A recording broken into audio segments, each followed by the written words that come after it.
ಆನೇಕಲ್ ತಮಿಳುನಾಡು ಗಡಿಭಾಗದ ಶಾನಮಾವು ಅರಣ್ಯ ಪ್ರದೇಶದಲ್ಲಿ ಒಂಟಿ ಸಲಗವೊಂದು ಪ್ರತ್ಯಕ್ಷಗೊಂಡು ಸಾಕಷ್ಟು ಆತಂಕ ಮನೆ ಮಾಡಿದೆ. ಅದು ಮಾತ್ರವಲ್ಲದೆ ಶಾನಮಾವು ಗ್ರಾಮದಲ್ಲಿ ಒಂಟಿ ಸಲಗ ಪ್ರತ್ಯಕ್ಷ ಯುವಕನನ್ನ ಅಟ್ಟಾಡಿಸಿಕೊಂಡು ಓಡಾಡಿದೆ. ಈ ಒಂದು ದೃಶ್ಯ ಸ್ಥಳೀಯರ ಮೊಬೈಲ್ನಲ್ಲಿ ಸೆರೆ ಹಿಡಿಯಲಾಗಿದೆ.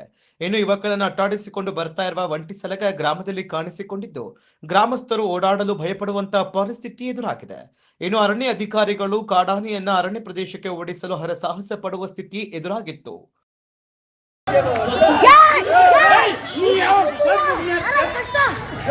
Ei, conga, les parra.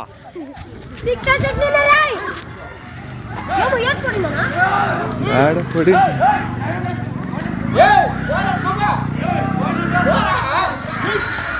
ఇట్లే తిరుగుతుంది అది.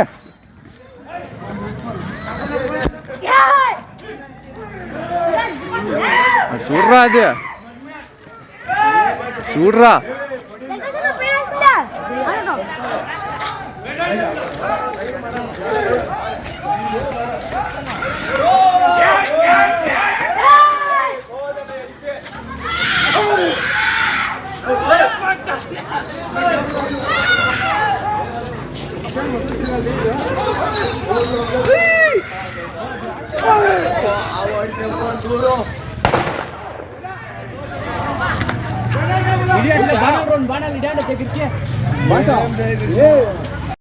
ವರದಿ Anand Kumar K 99 Kannada news channel, Anekal.